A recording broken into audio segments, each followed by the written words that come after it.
বিয়ানীবাজারে বসতঘরে অগ্নিকাণ্ড, এলাকাবাসীর চেষ্টায় বড় দুর্ঘটনা থেকে রক্ষা। বিয়ানীবাজার উপজেলার চারখাই ইউনিয়নের দাহাল গ্রামে ভয়াবহ অগ্নিকাণ্ডের ঘটনা ঘটেছে। রবিবার দিবাগত রাত আনুমানিক ৩টার দিকে নিয়াজ চৌধুরীর বসতঘরে আগুনের সূত্রপাত হয়। স্থানীয় সূত্রে জানা যায়, আগুন লাগার খবর ছড়িয়ে পড়লে মসজিদের মাইকে ঘোষণা দেওয়া হয়। ঘোষণা শুনে এলাকাবাসী দ্রুত ঘটনাস্থলে ছুটে এসে সম্মিলিত প্রচেষ্টায় আগুন নিয়ন্ত্রণে আনার চেষ্টা করেন। পরে ফায়ার সার্ভিসের একটি দল ঘটনাস্থলে পৌঁছে আগুন সম্পূর্ণ নিয়ন্ত্রণে আনে। এই অগ্নিকাণ্ডে বসতঘরের প্রয়োজনীয় আসবাবপত্র সহ অন্যান্য গুরুত্বপূর্ণ জিনিসপত্র পুড়ে ছাই হয়ে যায়। তবে তাৎক্ষণিকভাবে আগুন লাগার কারণ এবং ক্ষয়ক্ষতির পরিমাণ জানা যায়নি। স্থানীয়দের দ্রুত উদ্যোগ ও ফায়ার সার্ভিসের তৎপরতায় আগুন আশপাশের বসতঘরে ছড়িয়ে পড়ার আগেই নিয়ন্ত্রণে আসে।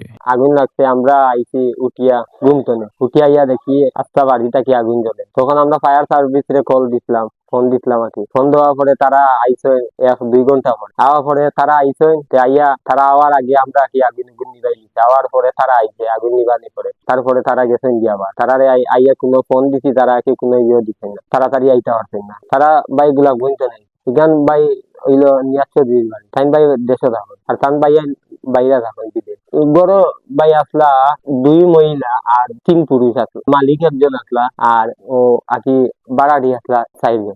এমনি ইয়ে হয়েছে না, শরীরেও কোনো ক্ষতি হয়েছে না, এগুলো তারা মাল চালানো সব বলে যে কারণে। এই সময় আমরা পল্লী বিদ্যুৎ, যে সময় পুরা আগুন জ্বলে পল্লী বিদ্যুৎ ফোন দিছি, তারাও আকি কয়েকটা ফোন দেওয়ার পরে তারা ইয়ে করছে আরকি, কারেন্ট বন্ধ করছে। আমরা তো ঘুমা আসলাম, যে সময় আগুন ধরে পরে আইছে। আমাদের এলাকায় একটি অনাকাঙ্ক্ষিত ঘটনা ঘটে যায়, যেটা হচ্ছে নিয়াজ চৌধুরীর বাড়িতে অগ্নিকাণ্ড ঘটে। তো সেখানে এখন পর্যন্ত আমরা কোনো তথ্য পাইনি। শুনেছি শুধু আগুন লেগেছে, কিন্তু কিভাবে লাগলো বা কে লাগাইলো তাও এখন পর্যন্ত সঠিক উদ্ঘাটন হয় নাই। তো আমরা আশা করি খুব দ্রুত এই বিষয়টা বের হবে।